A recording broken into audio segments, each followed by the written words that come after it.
ভাবুন তো, আপনি মাঝ সমুদ্রে পথ হারিয়েছেন। 1 মাস দিকভ্রান্ত হয়ে ভাসার পর এমন এক অজানা দ্বীপে পা রাখলেন যেখানে আপনার জন্য অপেক্ষা করছে অদ্ভুত এক লোমশ প্রাণী। আর সেই দ্বীপের এক পুরনো গির্জায় লোহার শেকলে বাঁধা অবস্থায় বন্দী আছে বিশাল এক দানব, যে আপনার কাছে জানতে চাইছে বর্তমান পৃথিবীর খবর। হ্যাঁ, এটি কোনো হলিউড সিনেমার গল্প বা সায়েন্স ফিকশন নয়। এটি আজ থেকে 1400 বছর আগে ঘটা এক লোমহর্ষক সত্য ঘটনা, যা সরাসরি সহিহ মুসলিম হাদিসে বর্ণিত হয়েছে। কে ছিল সেই শেকলে বাঁধা দানব, আর কেনই সে ফিলিস্তিনের একটি নির্দিষ্ট হ্রদের পানি শুকিয়ে যাওয়ার খোঁজ নিচ্ছিল? আজকের ভিডিওতে আমরা জানব সাহাবী তামিম দারির সেই ভয়ঙ্কর সমুদ্রযাত্রা এবং স্বয়ং দাজ্জালের সাথে তার সরাসরি কথোপকথনের গা শিউরে ওঠা ইতিহাস। ভিডিওর শেষ অংশটি কোনোভাবেই মিস করবেন না। ঘটনাটি নবী মুহাম্মদ সাল্লাল্লাহু আলাইহি ওয়াসাল্লামের যুগের।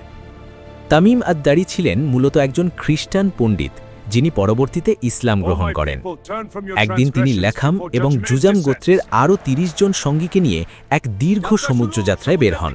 কিন্তু যাত্রাপথেই ঘটে বিপত্তি। মাঝ সমুদ্রে হঠাৎ আবহাওয়া চরম আকার ধারণ করে। শুরু হয় প্রচণ্ড ঝড়।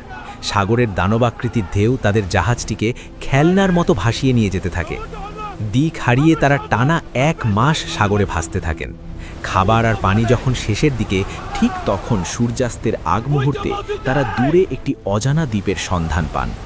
বাঁচার শেষ আশায় তারা ছোট ছোট নৌকায় করে সেই রহস্যময় দ্বীপে গিয়ে নামেন। দ্বীপে পা রাখতেই তাদের এমন এক ভয়ঙ্কর দৃশ্য স্বাগত জানায়, যার জন্য তারা মোটেও প্রস্তুত ছিলেন না। জঙ্গল থেকে তাদের সামনে এসে দাঁড়ায় অদ্ভুত এক প্রাণী। প্রাণীটির সারা শরীর এত ঘন লোমে ঢাকা ছিল যে তার সামনে কোনটি আর পেছন কোনটি তা বোঝার কোনো উপায় ছিল না। তামিম দারি এবং তার সঙ্গীরা ভয়ে শিউরে উঠে প্রাণীটিকে জিজ্ঞেস করেন, হতভাগা, কে তুই? অবাক করার বিষয় হল, প্রাণীটি মানুষের ভাষায় স্পষ্ট উত্তর দেয়, আমি আল জাসসাসা। জাসসাসা শব্দের অর্থ হল গুপ্তচর। তারা বিস্মিত হয়ে জানতে চান, জাসসাসা আবার কি? প্রাণীটি কোনো কথার উত্তর না দিয়ে দূরে একটি পুরনো উপাসনালয়ের দিকে ইশারা করে বলে, ওই গির্জায় একজন লোক আছে যে তোমাদের খবরের জন্য অধীর আগ্রহে অপেক্ষা করছে। তোমরা দ্রুত তার কাছে যাও। কোনো শয়তান বা ভয়ঙ্কর জিন ভেবে তারা আর 1 মুহূর্তও দেরি না করে উপাসনালয়ের দিকে ছুটে যান। উপাসনালয়ের ভেতরে ঢুকেই তারা বিস্ময়ে থমকে যান। সেখানে বিশাল এবং শক্তিশালী গড়নের এক মানুষ বন্দী অবস্থায় বসে আছে। তার 2 হাত ঘাড়ের সাথে এবং হাঁটু থেকে গোড়ালি পর্যন্ত মজবুত লোহার শেকল দিয়ে শক্তভাবে বাঁধা। তামিম দারি ভয়ে ভয়ে জিজ্ঞেস করলেন, কে তুমি? লোকটি পাল্টা প্রশ্ন করে, তোমরা তো আমাকে দেখতেই পাচ্ছ, আগে বলো তোমরা কারা এবং কোথা থেকে এসেছ? তামিম দারি তাদের পথ হারানোর পুরো ঘটনা খুলে বলেন। সব শুনে বন্দী লোকটি অদ্ভুত 4টি প্রশ্ন করতে শুরু করে। তার প্রথম প্রশ্ন, আমাকে ফিলিস্তিনের বাইসানের খেজুর বাগান সম্পর্কে জানাও, সেখানে কি এখনও ফল ধরে? সঙ্গীরা বললেন, হ্যাঁ ধরে। লোকটি গম্ভীর স্বরে বলল, খুব শিগগিরই সেখানে আর কোনো ফল ধরবে না। দ্বিতীয় প্রশ্ন, তিবেরিয়াস হ্রদের কি অবস্থা, সেখানে কি এখনও পানি আছে? সঙ্গীরা উত্তর দিলেন, হ্যাঁ প্রচুর পানি আছে। লোকটি বলল, খুব দ্রুত এর পানি সম্পূর্ণ শুকিয়ে যাবে। তৃতীয় প্রশ্ন, জুগার ঝর্ণার পানি কি এখনও আছে এবং মানুষ কি সেই পানি দিয়ে চাষাবাদ করে?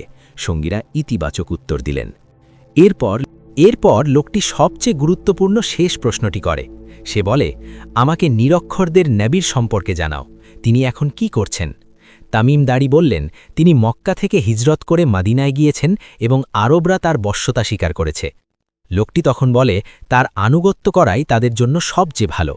সব উত্তর পাওয়ার পর বন্দী লোকটি এবার তার আসল পরিচয় প্রকাশ করে। সে ভয়ঙ্কর হুঙ্কার দিয়ে বলে ওঠে, শোনো, আমি হলাম মাসি আদ-দাজ্জাল। খুব শীঘ্রই আমাকে এই শেকল থেকে মুক্ত হওয়ার অনুমতি দেওয়া হবে। তখন আমি বের হব এবং মাত্র 40 দিনের মধ্যে পৃথিবীর সব জায়গা ভ্রমণ করব। তবে শুধু মক্কা ও তাইয়েবা বা মদিনায় আমি প্রবেশ করতে পারব না, কারণ যখনই আমি সেখানে ঢুকতে চাইব, ফেরেশতারা হাতে খোলা তলোয়ার নিয়ে আমাকে বাধা দেবে। দাজ্জালের নিজ মুখে এই কথা শুনে তামিম দারি এবং তার সঙ্গীরা স্তব্ধ হয়ে যান। পরবর্তীতে তারা নিরাপদে মদিনায় ফিরে আসেন, ইসলাম গ্রহণ করেন এবং রাসূলুল্লাহ সাল্লাল্লাহু আলাইহি ওয়াসাল্লামের কাছে পুরো ঘটনাটি খুলে বলেন। ঘটনাটি শুনে রাসূল সাল্লাল্লাহু আলাইহি ওয়াসাল্লাম অত্যন্ত আনন্দিত হন, কারণ তামিম দারির এই অভিজ্ঞতা দাজ্জাল সম্পর্কে তার দেওয়া ভবিষ্যৎবাণীগুলোর সাথে হুবহু মিলে গিয়েছিল। রাসূল সাল্লাল্লাহু আলাইহি ওয়াসাল্লাম সাথে সাথে মদিনার মানুষকে মসজিদে জড়ো করেন এবং নিজের লাঠি দিয়ে মিম্বরে আঘাত করে বলেন, এটাই সেই তাইয়েবা, এটাই সেই মদিনা। আমি কি তোমাদের দাজ্জাল সম্পর্কে এমন কথাই বলিনি? উপস্থিত সাহাবীরা এক মক্কে সম্মতি জানান। তামিম দারির এই ঘটনা আমাদের মনে করিয়ে দেয় যে শেষ জামানার নিদর্শনগুলো কতটা বাস্তব। আজ 1400 বছর পর আমরা সত্যিই দেখতে পাচ্ছি তিবেরিয়াস হ্রদের পানি উল্লেখযোগ্য হারে কমে যাচ্ছে, যা দাজ্জালের আবির্ভাবের অন্যতম বড় লক্ষণ। আপনার কি মনে হয়, দাজ্জালের আবির্ভাবের সময় কি ঘনিয়ে এসেছে? নিচে কমেন্ট করে আপনার মতামত জানান। ভিডিওটি ভালো লাগলে একটি লাইক দিন, আর এমন আরও রহস্যময় এবং ঐতিহাসিক ঘটনা জানতে আমাদের চ্যানেলটি সাবস্ক্রাইব করে বেল আইকনটি বাজিয়ে দিন। দেখা হবে পরের ভিডিওতে। আল্লাহ হাফেজ।